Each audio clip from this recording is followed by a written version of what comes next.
All right. So how would you do if you are a researcher? How would this kind of thing work for researchers who don't really like physiotherapists are selling physiotherapy, personal trainers are selling training? What would be the thing that researchers would be offering online? Um, it's the same thing. There is someone who we are researchers, you are sitting with some data, some information that other wants, and it's just to figure out who want this most and why do they want them. It's not it's not a researcher, but I can give you the best client story that we have from the. And the funny thing is, like yesterday, she wrote me. There's 1 year ago since she started to build her first funnel, and she's teaching art history. It's not researched, Mm, but maybe you can come think about how you can do it. yeah. So so this woman, she have wrote a couple of books in Norway about art history, and she also brought groups down to Spain or Italy where there is a lot of art and history. A group and Mm, telling, like being more like a guide, and she's, because of COVID, she couldn't do anything more at. So she contacted us, and it's true, when she she had the call with me and she bought from us, she told her husband, I will use 5 years to pay back this investment, but I still want to do it because I want to try it. And she have now sold for 1 year time, not only in Norway, she has sold in the English market, American market. She has sold to, this is not normal, so don't say like, oh, this is possible for me to do. She has sold art history course online for 1 million euro from scratch in 1 year. And so it's like, but there is people who want to, and it's back to what is the problem. If you're a researcher in something, what is the problem that others are sitting with that you can help them with? In her thing, one of the thing we started with, I don't think that's the main problem now, but it's like there is so many where are in a, for example, in a dinner with friends, and there's four people who know a lot about us art historic thing, and the last one have no clue, and they feel so embarrassed. People are willing to buy for not being that person who don't understand it. So that's also a way of selling. So if it's researchers, or if it's something that you know that other want to do, or they want to discuss it with other, or you can give them some knowledge about something, because yeah, that's what you're doing when you're researching. You're researching something and getting out there. So I think it's this. So you can do the same. You can do an online course, or you can also do a high ticket offer if you are a researcher. mm. And people want to buy knowledge. That's the thing. We always want to know. We always know, mean to be better. We always want to get more thing. And I am okay. I'm working with this, but even before I start to work with them, I easily buy an online course where I can just get the information instead of sitting on YouTube and trying to find the answer for myself. If I know someone how research something and they know about it, it's easier for also to get it. Yeah. So did that make Mm. sense, or did that help, Yeah, or? yeah, that does make sense, and I think it's a good example that if you are able to sell a course about art history, it sounds something like it's difficult to make a sale from that. And our podcast is called Physical Activity Researchers, so people or the listeners are usually researchers who are studying physical activity. It might be sports science, it might be how sedentary behavior sitting affects human health. So I think it's very interesting for many people, as it's very daily thing that affects our health. How would you see in this case if we say that somebody is studying, for example, how sitting and physical activity affects people's health? How would you package this as an online offering or online knowledge sharing thing? I think it's many ways, but you can say like, yeah, um, I guess there is many around the world who are sitting too much and they have pain in their back and things like that. So if you can sell an online cure course where you teach them why they really have pain in their back and what they should do with it, that could be a good thing. I also think like yeah, you're also having a lot of personal trainers, but coaches, trainers in sport maybe need a researcher who can help them with how they can get more knowledge about what they should do with a group of people that they are doing workout session with. Also, that's I think it's many ways to go there. It's just to again go back. So when we are teaching this, I mean, starting to what I started to talk about, finding this pain in someone's life so you need to have some pain. There is a situation they are in now they want to get out from, and what you are talking about, there is so many who have pain with sitting too much, or having pain in the back, or not knowing how they should walk, or not knowing like how they should take care of their body when they get older. All this thing is people want to buy it. We just have one body and we just have one health, so it's all everyone want to be more healthy. And I think if we just pinpoint the problem and then you can help them with that, I will for sure be interested in course like that. I want to be super fit when I'm 90 years or 100 years. And if someone can tell me what I can do now, how I should sit, how I should walk, how I should work out, how I should train, because there are researchers that know how it will work best for me, I will buy that. Hmm. Yeah, and earlier we talked about that it should be quite a small niche. Could you tell like how small would you make, for example, in this case that it's about physical activity? Would you say that it's an online course for 90-year-olds to stay stay in good fitness when they are 100, or how would you frame it? Um, Again, I will frame it directly to a problem. So of course it could be more 90%, 90 years women, men who have this problem than someone who are 60. But again, Yeah. something that are a daily activity. I took my example of going to a restaurant and having this date night, but it could be for example, um, how you can, it's not a I will try to find a good example on it, but let's say that someone have grandchild, and Mm, when the grandchild are coming they want to play, and when you try to sit down on the floor you get so much pain in your back, so we can't do it.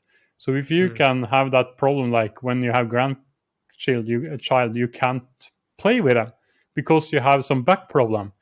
A researcher who can tell them how you can get this back problem away, so we can start to play with your kids. That could be someone on or grandkids, could be someone 90, could be someone 60, could be something 50. I mean that mm, specific situation where they feel the most pain in, and that's of mm. course they want to play with the grandkids.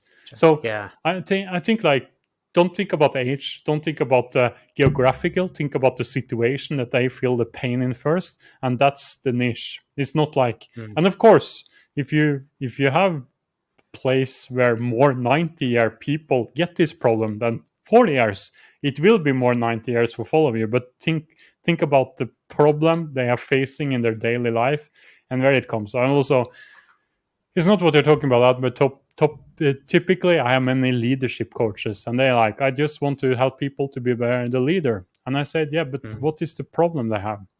Like, because helping leaders to be better, it can like they are responsible for a team, and the team are mm, just sick. So how can I help them to get more people back to work? And that's a situation you're like, why are my people sick? What is wrong with these people? How can I do it?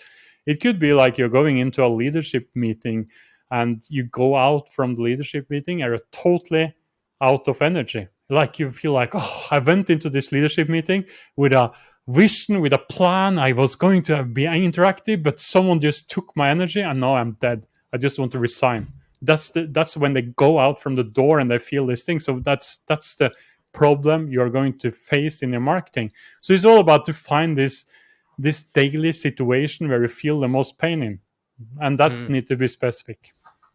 Mm. Yeah, and usually researchers, they are quite narrowly focused. That's how the research Mhm. is done nowadays, most of the time.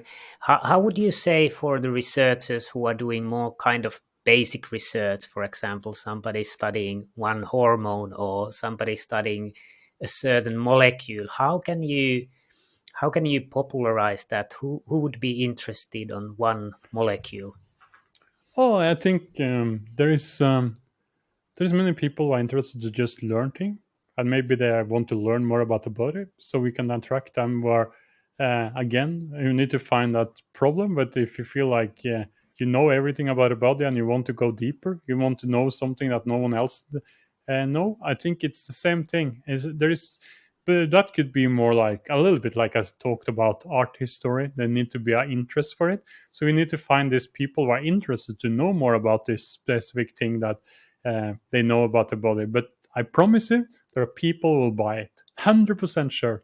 There are people who are Mm. buying it. If you just think about who are interested in this topic and also who want to learn more about it, would necessarily not our resources, but there is some people out there who want to know more. And yeah. Yeah, and there's one woman from US. I think her podcast is called Found My Fitness. It's a very populistic name, but she's been studying like molecule level things, and she might have a podcast recording about C vitamin, which is like 2 hours long, and she's going all the scientific studies that she have found about C vitamin and COVID or Mm. something, and she's actually very popular. I was really surprised because for me that was even I being a scientist, that was too much of details. Like I could have had just the overview, but she's very popular. So I think listeners who are thinking their thing is too boring or something, maybe you can check the Found My Fitness podcast. I'm really surprised how popular that one is. Yeah, and also I not listen to her, but I also think there is something about having passion for something and sharing that passion. Even if you Mm, think you're nerdy or just like a detail thing, if you have passion, because another thing is like you can have a, one of my mentor told, I had an interview with one of my mentor back in time, and on the end of the interview I asked him, is there anything I should ask you that Scandinavian or North European online entrepreneurs should know about that I didn't ask you? And he said, yeah, I can tell you something, but people will not like what I'm saying now. And they will not like it if you're expert in something. And I mm, said, okay, so what it is? He said, it's not the best doctor in the world who are making most money. I said, okay, so who is the doctor who will make most money? It's the best marketer that's also a doctor, who is the doctor who will make most money. mm, And why I'm saying this, because if you are sharing something you're passionate about and showing your passion, that's marketing. That's the mm, thing. I think like if you are not passionate about what you are doing, it's so hard to sell it. But people want to buy from people, and if they are mm, listening to a podcast, even with something you think is nerdy or no one else want to hear it, but you talk about it with passion, talk about it as this is something you love to speak about, others will buy it. They will be more interested. Wow, this is so cool. It's like it's so nerdy or it's so specific, but this person knows it so much. I need to figure out more about it, and I think that's the main thing. Show your passion. Don't be afraid of it. Just go out there and show why you are interested in this, why you're on the research on this topic, why you're doing this, and share that and do it with energy, enthusiastic, and be yourself. And think about, yeah, I think that's one of the thing with doing this is kind of not selling it, but it's a really important thing of selling it, that you show your passion and show your interest in what you're doing and share it with the world. Yeah, I agree, and I think researchers, one part is to do research, but then also to disseminate the knowledge. People need to hear about it, and I think that's the problem now, that the people believe like the influencers in Instagram who are really giving bad advice or kind of business business motivated advice about eating, for example. They usually are making business, and the researchers don't get their voice heard. Mm. So how would you say to researchers, like, what is the importance of, I wouldn't say marketing, but communicating with the modern tools about the research findings? Stop being a hidden diamond home. Get out there. It's like find a place. So, and you don't need to be on Instagram. You don't need to be on Facebook. You don't need to post it, but share your message. Start in a small and just do something to get out there. I think that's the most important thing. Like we talked about, find one or two places where you can start to build your audience and build followers and follow. And the thing is, like, this is also important. You can talk about, yeah, you can be frustrated because these Instagram people are teaching uh, things wrong based on what you are doing.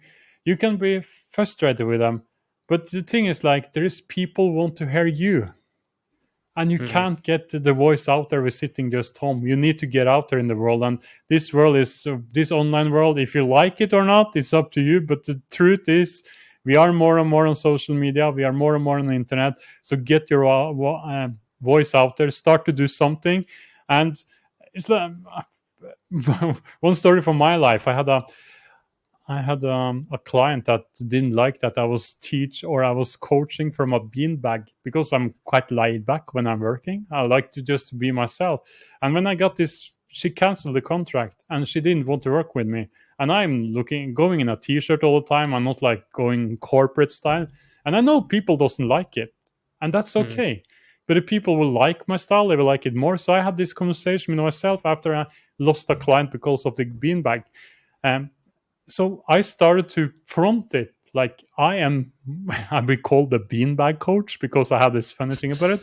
But I'm telling this story because go out there and be yourself. Like, don't think about, oh, I need to be so energetic or I need to look like a professional guy or girl or something. Just be yourself because people will follow you because you're yourself. Be authentic. Go out there and talk like you're talking with a friend.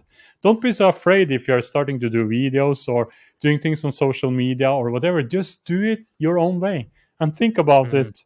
Talk like you talk with a friend. Don't try to be someone else. Don't try to be someone you've seen on Instagram that you don't like. Just be yourself. Be the researcher you are and show them the research you are. Show them your passion in your way and share it. People will start to follow you, and the right people. They will like your style. You don't need to be someone, you don't need to try to steal from others because there is a place for you and people need you, and there is a place for you. Mm. Yeah, I fully agree that when you are yourself, some people, there will be always some people liking and some people not liking. But when you yourself, the certain people will like it who like your style, and then it's easy because you don't need to pretend to be anything else than yourself. How would you see the channels for researchers if they kind of just want to start to disseminate their knowledge?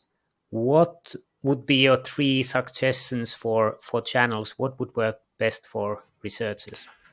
Yeah, I think for generating leads, I'll say again, I think maybe now YouTube is the best one. I will say like running YouTube ads is where you can get um, more like specific, because the reason I'm saying it, because YouTube is so good with targeting, and you can target people who have really looked at what you are researching, so you can show videos with a marketing message to them. So I think like YouTube will be a perfect arena. And I also said, yeah, I have a hate love relationship with Facebook because they closed my ad account down many times, and Facebook is like um, they're always doing changes. But still, there is a cheap way to get paid traffic when you talk about that. And Mm, of course, you can also use LinkedIn. There is a lot of really specific groups on LinkedIn you can be a part of. You can start to share your knowledge in LinkedIn groups that are typically for a researcher that you are in the field of, and start to build a network there. So I think that's the three places where I will start. But for mm, me, if I was a researcher, start with YouTube. mm. And those were basically kind of paid advertisements in YouTube or Facebook. How about if a researcher keeps their day job, they don't have any online course or anything to sell yet, but where would you suggest them starting if they just want to disseminate their Um, knowledge to people? I think YouTube, like organic traffic and starting to build a YouTube channel, will be the best one for our researchers, because Mm, there is like, yeah, I will say YouTube again, but then on the organic, not paid advertising. So organic and starting to build your own YouTube channel, because you can, again, people can search for you and they can find the they who are interested in your topic, they will find you. So again, and YouTube is still growing. More and mm, more are starting to use YouTube like the TV place, or like the where they get and find information and videos. So I think, yeah, YouTube organic will be the best one for our researchers. mm. And how would you say you have a nice background in your studio? You have a kind of a YouTube studio there. How would the researcher? What do you need? Do you need more than a smartphone, or how would you start with the YouTube? So yeah, I have a nice studio now, but for 1 year ago I didn't have that, and I've been running my business in 2017. Before that, I basically just had a MacBook, and we filmed everything on our MacBook, and we also made videos on iPhone. And it's not like mind blowing how much more money we make when we have a lot of equipment. That's more my needs of having some gadget, I think, and so it's, of course, it's good to think about your sound, so we have a good mic, because that's more important to have a good mic than have a good camera, because the sound is something everyone is listening to. So if you should invest in something, invest in a good mic, but start. It's like, it's not the equipment that will make you succeed, it's the content, it's your message, Mm, and it's do it again and again. And when you see it works, then you can start the investment. But you don't need to have a lot of cool equipment to start to build an audience. They want to hear what you have to say. So yeah, and again, mic could be good, but the rest, we have been doing many videos, many webinars, many YouTube videos, a lot of things like that without any microphone, just with my mobile going around. And of course, it's not perfect sound, but I got followers, people who liking it, they listen to it, and they did it. So yeah, start mm, cheap. It's not a technical thing. It's better to just mm, start to do something, and not think about, I just need this first, because you don't need it. You can just start mm. today. When you're listening to Yeah, this, go yeah. online, do something. Yeah, I fully agree that when you just start, you start learning how to do it. If you don't have any followers, it's good. Nobody will see it. And when you learn the ropes, when you learn to do it, people will start to follow you.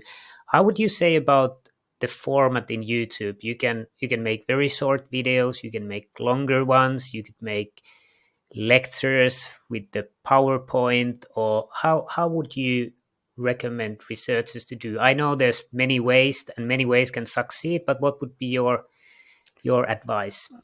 I think like to doing with PowerPoint and doing a boring thing, I think it's they want to see you, they want to feel it, and want to so do it like interactive and do it like something's happening. I saw a research now about using slides, for example, on YouTube or on Facebook Live, another thing. People just get out from it. They want to see people and see if things are happening. So you don't need that. Of course, if you want to draw something, you can use a whiteboard in the background and do that. If you want to have some models, or you can show up something, but try to do it live, like it's people. Don't do it too formal. Like Mm, that's my advice for it, and also what I see what we have gone away from. Before we had much more presentation thing, we start to do less and less presentation. We show more of ourselves, and we see that works, because there is so many distractions for us when we are on social media. So if mm, something start to be boring, just a second is enough that they walk out. So try to make it engaging, like talking about something, like always keep them there, and let them see you. Yeah. yeah, yeah. And there's a good example. There's one guy I have few times ended up watching his video. He's like a older British guy, and he's talking about COVID numbers. I think he's having like a daily video or something, and he have printed out the paper, and then he has camera pointing down, and he's making with the pen, he's making like notes to the paper, and he's having like when he's talking, he's showing his face, and then he cuts to the other camera, which is marking on the Yeah, paper. yeah. And I think that's just a great example that he has a big follower base now, and it's just what works for him. He have used to writing on paper, so he's using paper, and it works fine for YouTube. So I think it's about just finding your way which is comfortable for you, and it might very well work. Hmm. Yeah. Yeah. And how would you see, like, I think researchers usually they have a full-time job. It's difficult to start doing something on the side. Maybe they have a few hours per week. How would you see a progression if somebody wants to like make a business with their knowledge, or want to try this kind of thing with the online course? How would you progress, kind of slowly building it towards being self-employed? I think the most important thing is to put some time in a calendar each week. Don't try to do a lot in one week and nothing for 3 4 weeks. You need to have constant improvement. And I see many who want to do this and they say like, oh, I had 2 months summer holiday now, so I want to do everything there.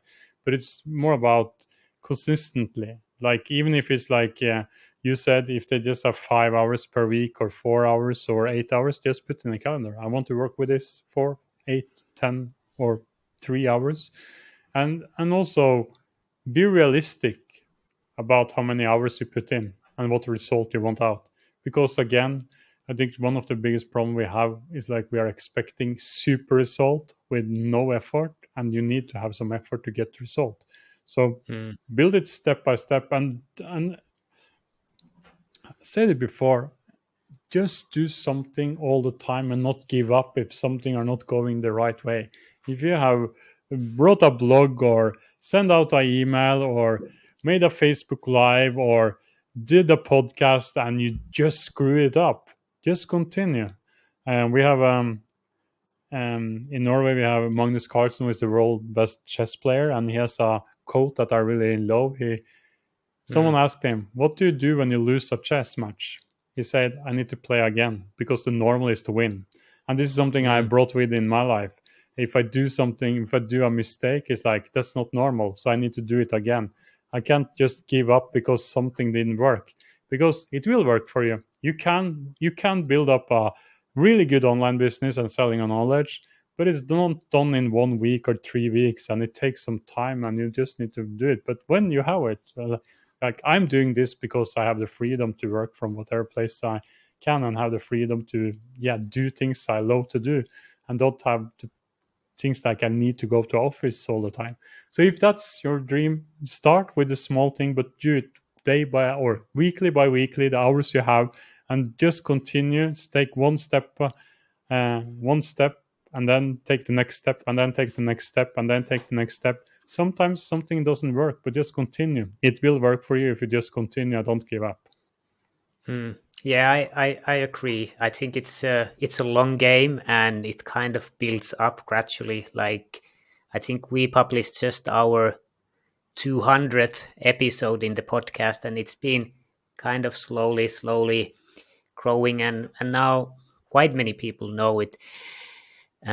So I agree with that one. How would you? We have quite many early career researchers listening this. They might have done their doctoral degree, and they are looking for a job. They might, after doctoral degree, they do a postdoctoral, which is usually a couple of years, and then it's quite difficult to get the next position like assistant professorship. How would you do? How would you leverage social media or podcast or something in your job search? How would you see that it can help finding a job? I think like in this world we are now, people are looking for how good you are to speak, do videos, do all these things. So if you can start to, have a podcast, have something building up your knowledge and sharing the knowledge online. I think that's a big benefit when you're in a process of getting a job, because you're providing something. Of course, I'm coming from another place, but when we are starting to employ people, even we have a remote team all over the world.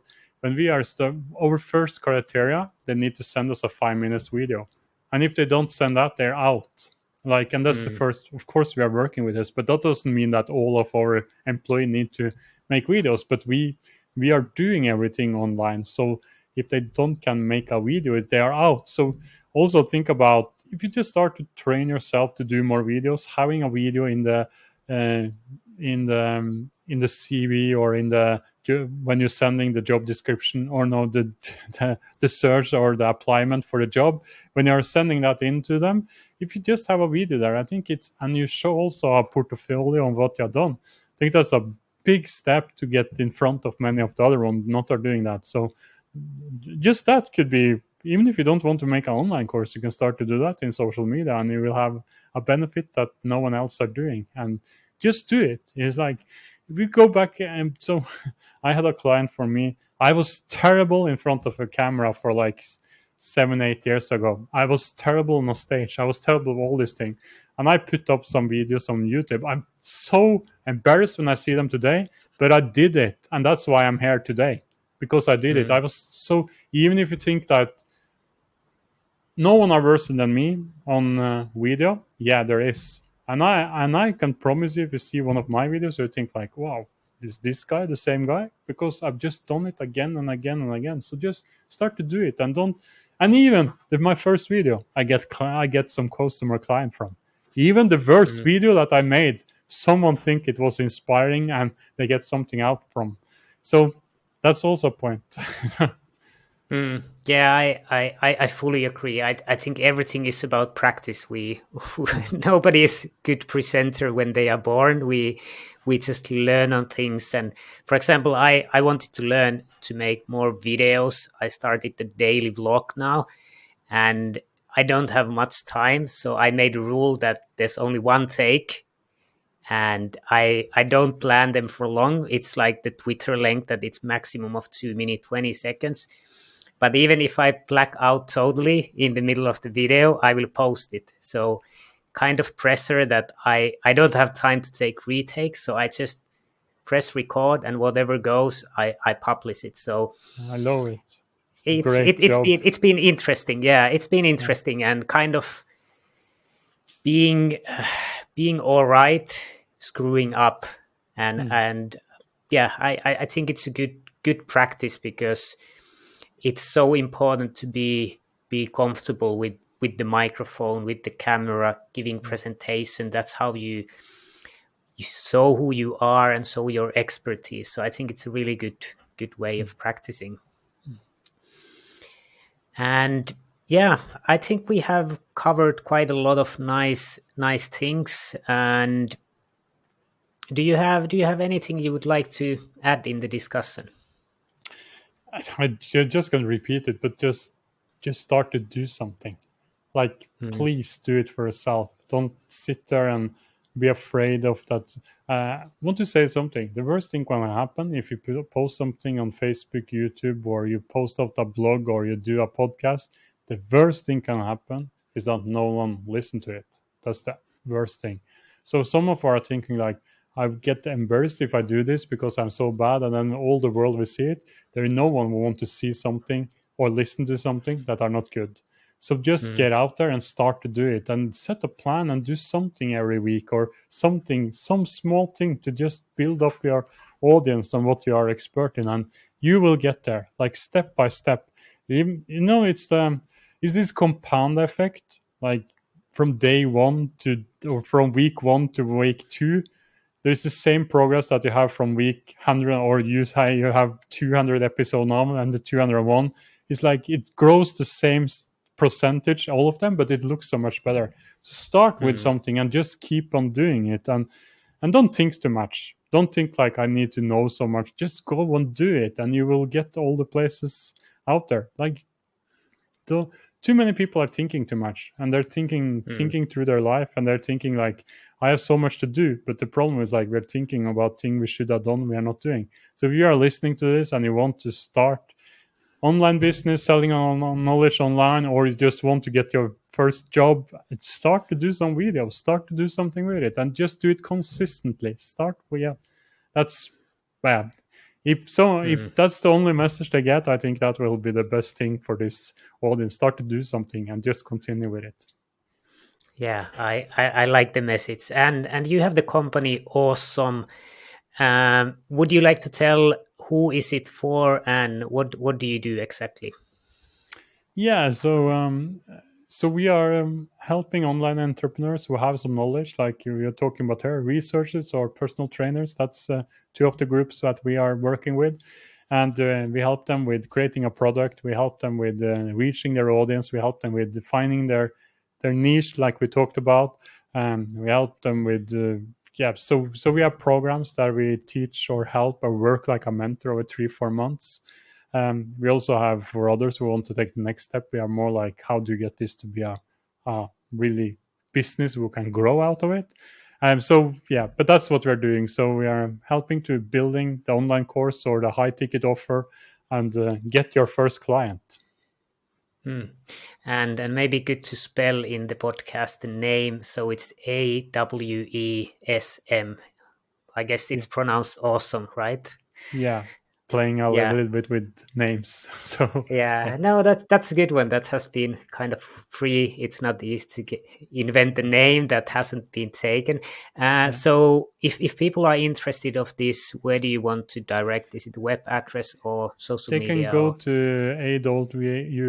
a.uesm.com, and there is like a, you can send us an email, or there's also like a booking form, so you can book a call with one of our coaches, so like me or someone else, and we can have a chat, a free chat, and we can see if there is something we can help you with, and we can also talk more about how we work. So yeah, Hmm, that's the best way to do it. yeah, maybe I will give you a call at Do some that. point. Yeah, all right. Perfect, Petter-Erik. It was a pleasure. It was very useful and practical information. So thanks a lot. Thank you. I hope it was useful for your audience and you are listening now. So, and it was really nice and a good, great questions from you. Amazing questions. So thank you for that. All right, thanks.